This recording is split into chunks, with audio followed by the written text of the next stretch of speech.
Hello बच्चों, कैसे हैं आप। उम्मीद करती हूँ आप बढ़िया और एकदम मज़े में होंगे। तो चलिए आज एक बहुत ही प्यारी सी कहानी पढ़ते हैं और हमारी कहानी का नाम है ईमानदारी। तो बच्चों, प्रस्तुत कहानी के माध्यम से लेखक ने समझाया है कि हमें किसी भी कीमत पर ईमानदारी की राह से पीछे नहीं हटना चाहिए, क्योंकि भलाई और ईमानदारी कभी व्यर्थ नहीं जाती। समय पाकर यह अपना सही प्रभाव अवश्य दिखाती है।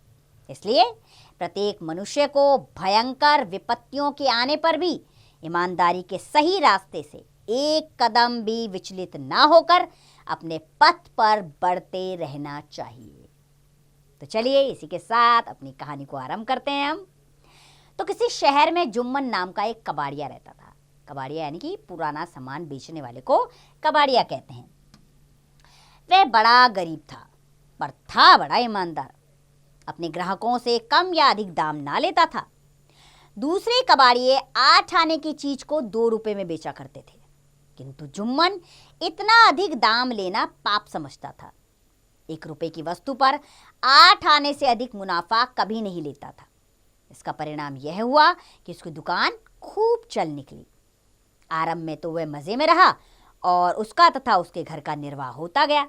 निर्वाह का अर्थ होता है गुजारा। तो उसका और उसके परिवार का गुजारा बहुत अच्छे से हो रहा था, लेकिन बातूनी ना होने के कारण वह दूसरे कबाड़ियों की होड़ में ना ठहर सका। और एक दिन ऐसा आया जब उसके हाथ में एक भी पैसा ना रहा और वह रोटी के टुकड़े टुकड़े को मोहताज हो गया। बेचारा सारा दिन दुकान पर बैठा रहता, मगर कोई ग्राहक ना आता। मकान का मालिक किराया मांग मांग कर तंग आ गया, पर जुम्मन के पास कुछ होता तब तो देता। हार कर उसने कह दिया, यदि 20 तारीख तक तुमने किराया ना चुका दिया तो मैं ज़बरदस्ती कर दूंगा। तुम्हें दुकान खाली कर देनी पड़ेगी। यह सुनकर जुम्मन का रंग उड़ गया। सोचा कि जो होगा देखा जाएगा, अब तो जान परमात्मा के हाथ है। 18 तारीख तक बेचारे जुम्मन के पास किराया ना जमा हुआ। जो 4 पैसे आते खाने पर खर्च हो जाते। वह बड़े सोच में था कि क्या करे। उसी दिन शाम को एक अमीर आदमी उसकी दुकान पर आया और बहुत देर तक उसकी चीज़ें देखता रहा। उसे कोई भी चीज़ पसंद ना आई। वह वापस जाने लगा। एकाएक उसकी दृष्टि अलमारी के ऊपर रखी हुई एक संदूकची पर पड़ी। वह जाते जाते रुक गया। जुम्मन से बोला, वह संदूकची कैसी है, ज़रा दिखाओ तो। जुम्मन ने संदूकची उतार कर उसके हाथ में रख दी और बोला, देख लीजिए, किंतु मैं इसे बेच नहीं सकता। अमीर आदमी संदूकची देखकर बहुत प्रसन्न हुआ। वह बड़ी सुंदर थी। उसके पैंदे पर किसी देवता की मूर्ति बनी हुई थी, जिसके मुंह से आग की ज्वाला से निकलती मालूम होती थी। अमीर व्यक्ति ने कहा, बोलो इसके लिए क्या दूं? जुम्मन ने उत्तर दिया, मुझे खेद है, मैं ये संदूकची नहीं बेच सकता। अमीर व्यक्ति ने कहा, मालूम होता है कि तुम इस ढंग से इसका मूल्य बढ़ाना चाहते हो। अच्छा बोलो क्या दूं, मुझे ये चीज़ पसंद है। जुम्मन ने जवाब दिया, आपका विचार गलत है, मैं इसे सचमुच नहीं बेच सकता। 25 रुपये? नहीं। 50 रुपये?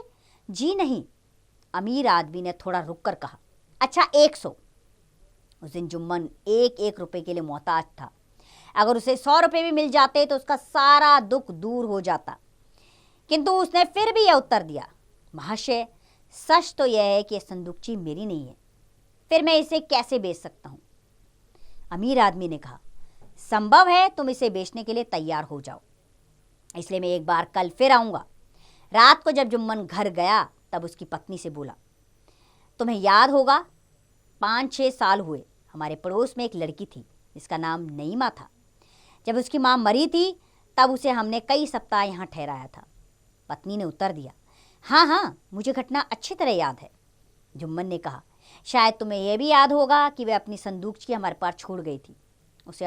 उसने आज तक नहीं मंगवाया।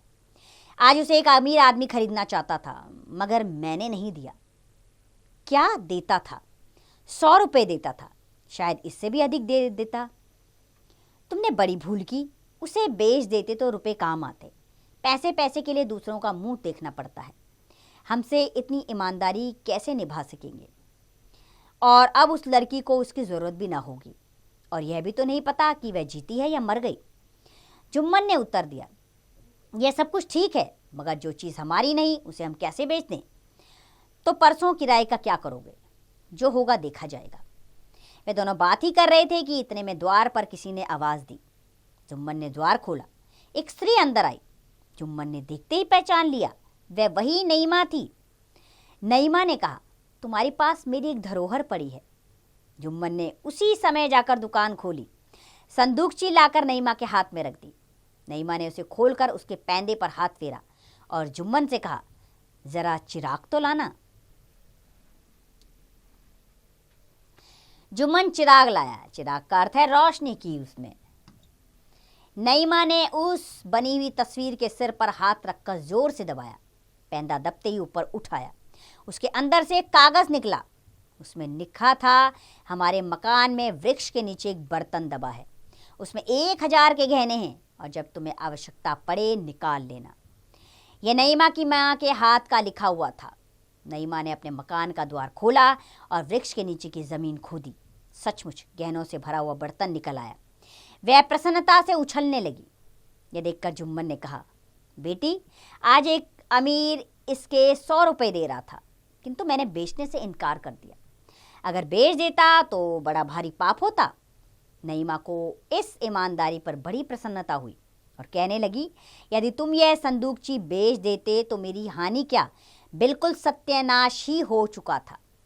कल मेरी मौसी ने बताया कि तुम्हारे पास जो संदूकची थी उसकी पैंदी में कोई कागज़ था। मुझे याद पड़ता है कि उसमें तुम्हारे लिए कोई विशेष बात लिखी है। अगर तुम ऐसे ईमानदार ना होते तो यह धन मुझे कभी ना मिल पाता।